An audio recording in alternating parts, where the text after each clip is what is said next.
직위해제 굉장히 시험에 여러 번 나왔죠.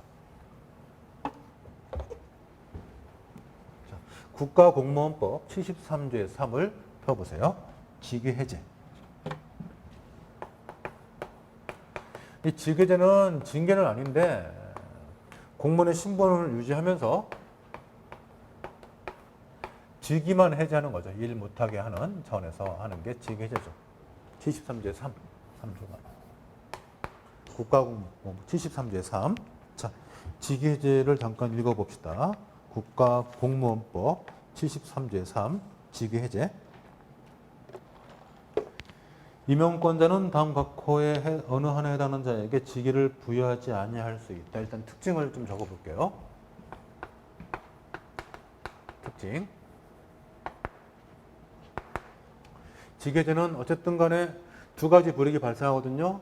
직위해제 당하면은 직위해제 기간 동안 급여가 깎여요. 뭐 20%에서 50%까지 깎이고, 그 다음에 직위해제를 당하면 그 직위해제 기간이 승진 소요 최저 연소를 계산할 때 포함이 안 돼서 동기들 승진될 때 자기는 승진 못 될 수도 있거든요. 그래서 일단 직위 자체에 불이익이 있기 때문에 당연히 행정 처분이고, 특히 그 중에 이제 가행정행위라고 부르죠. 가행정행위.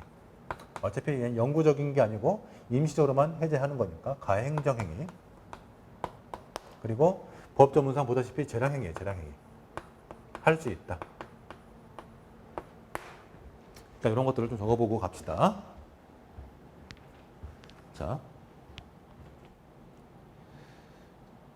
가볼게요. 직위해제를 할 수 있다. 언제 하나 볼까요? 2호 직무 수행 능력이 부족하거나 근무 성적이 극히 나쁜 자, 요거 잘 체크하고. 3호 파면, 해임, 강등, 정직, 무거운 징계, 중징계죠. 중징계 의결 요구 중인 자에 대해서 또 직위해제 할 수 있고, 그 다음에 나머지는 안 봐도 돼요.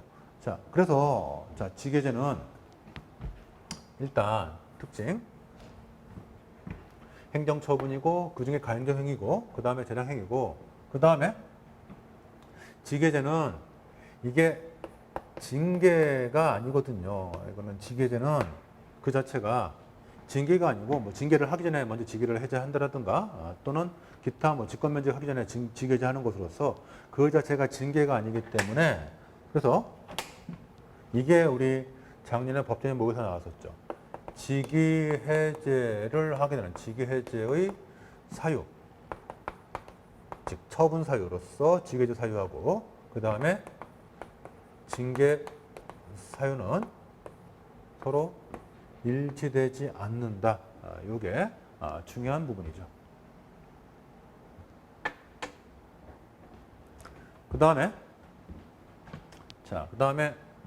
또 하나 특징. 그 다음에 우리 판례에 따르면 직위해제는 행정절차법의 적용 배제죠. 행정절차법 제3조 2호 3조 2항이지. 2호가 아니고 3조 2항 9호의 적용 배제. 그래서 행정절차법의 적용 배제로 보죠. 이것도 아주 중요한 판시죠. 적용 배제. 그래서 직위해제에 대해서는 사전 통지를 하지 않아도 되고, 사전 통지할 필요 없고, 청문을 할 필요가 없고, 이유 제시 같은 거는 할 필요가 없고, 이런 거.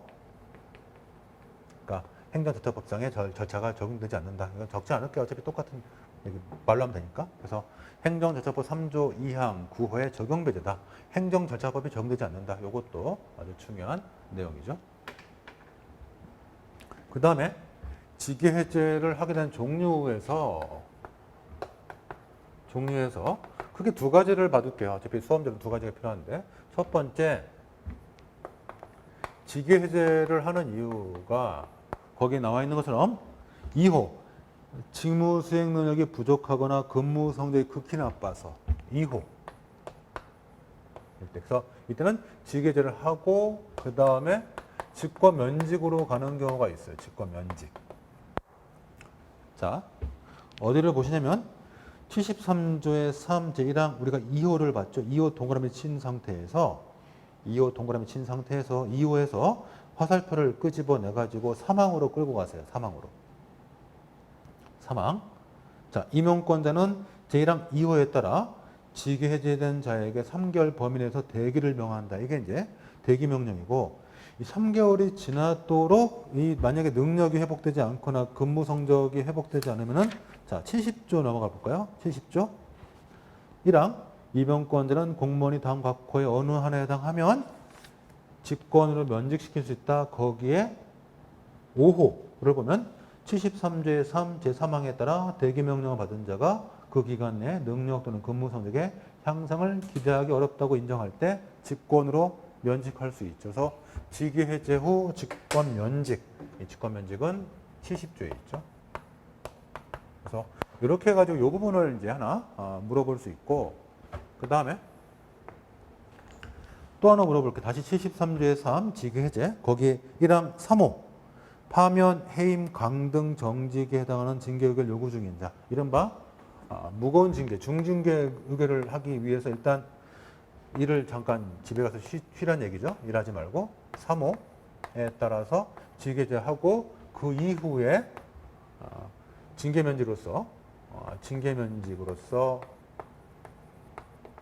뭐 파면이라든가 또는 뭐 해임을 하는 경우 이런 것들이 여기에 걸릴 수도 있어요. 그래서 직위해제 후 직권면직, 직위해제 후 징계면직 이런 것들이 이제 우리가 직위해제에서 가장 좀 눈여겨봐야 될 건데, 특히 요 위에 거 관련해서 직위해제 후 직권면직 사건에서 우리 판례가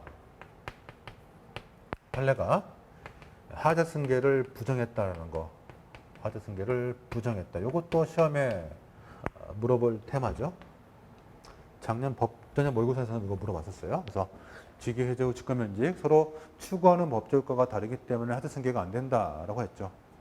하자승계가 이제 허용되려면 서로 추구하는 법적 효과가 같든지 아니면 선행처분이 당연 무효든지 아니면은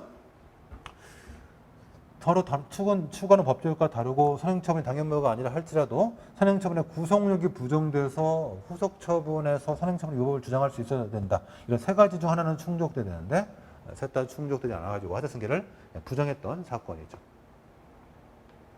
요것도 체크해놓고, 그 다음에 뭐 직위해제 후 징계면직 같은 거는 이제 아까 제가 본 것처럼 이 징계면직의 사유하고 직위해제 사유가 서로 다르다. 이런 것들이 이제 포인트 될 수 있고, 뭐 직위해제를 다투는 도중에 징계면직이 나왔다. 그러면 징계면직에 대해서 서로를 제기할 필요는 당연히 있겠지만 복직을 해야 되니까 직위해제를 다툴 필요가 있는가? 있다. 왜냐하면 못 받은 급여라든가 다시 복직했을 때 승진상의 불이익을 해결할 필요가 있으니까. 그런 것들을 총론선에서 물어봤었죠. 물어볼 수 있는 부분이고. 이 정도 체크하고 책을 통해서 좀 더 정리를 해봅시다.